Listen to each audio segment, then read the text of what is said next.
bisa dibayangkan dan tidak bisa dihindari kalau ini tambang diteruskan kembali, maka yang terjadi adalah bencana besar.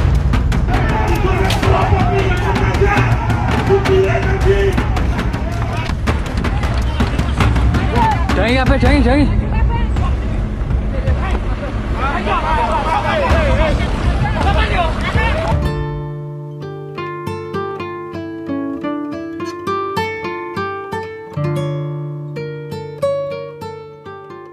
Di sepanjang tahun 2025, gelombang keresahan masyarakat kembali menggema di berbagai penjuru Jawa Tengah.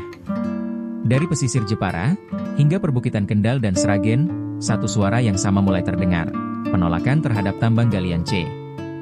Di desa-desa yang dulu tenang, warga kini berkumpul. Ada yang berdiri di tepi sawahnya yang mulai retak. Ada yang menunjuk jalan desa yang hancur oleh truk pengangkut material. Ada juga yang mengadu karena air sumur mereka tak lagi sejernih dulu. Ratusan warga, di banyak titik berbeda, bersuara lantang. Mereka menolak tambang yang dianggap merusak lingkungan, mengancam lahan pertanian, mencemari air, dan membuat rumah-rumah mereka ikut bergetar. Bagi mereka, tambang bukan sekadar aktivitas ekonomi, tapi ancaman nyata bagi ruang hidup. Di Jepara, warga desa Sumberrejo menegaskan penolakannya.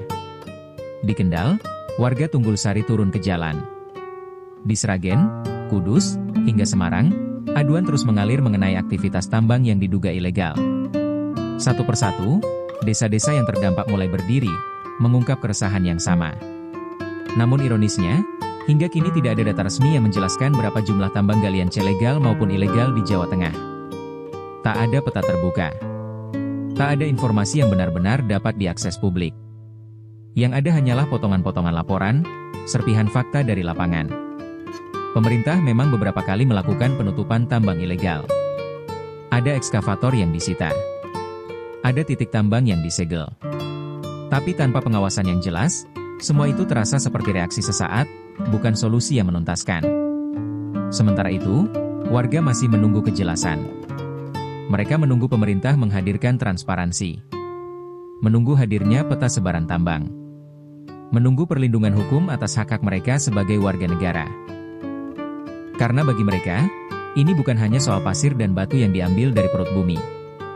Ini adalah soal masa depan desa. Soal lahan yang diwariskan ke anak cucu. Soal suara rakyat yang tak ingin lagi diabaikan. Dan selama transparansi belum terwujud, selama kerusakan masih tampak di depan mata, penolakan itu akan terus menggema. Dari lembah, dari sawah, dari jalan berdebu yang dilalui truk-truk besar. Inilah potret pergulatan masyarakat Jawa Tengah tahun 2025. Pergulatan antara kekuatan alam, kepentingan ekonomi, dan suara rakyat yang menuntut keadilan. Saya lurusin gue, pengen sopan gitu loh. Sopan bareng.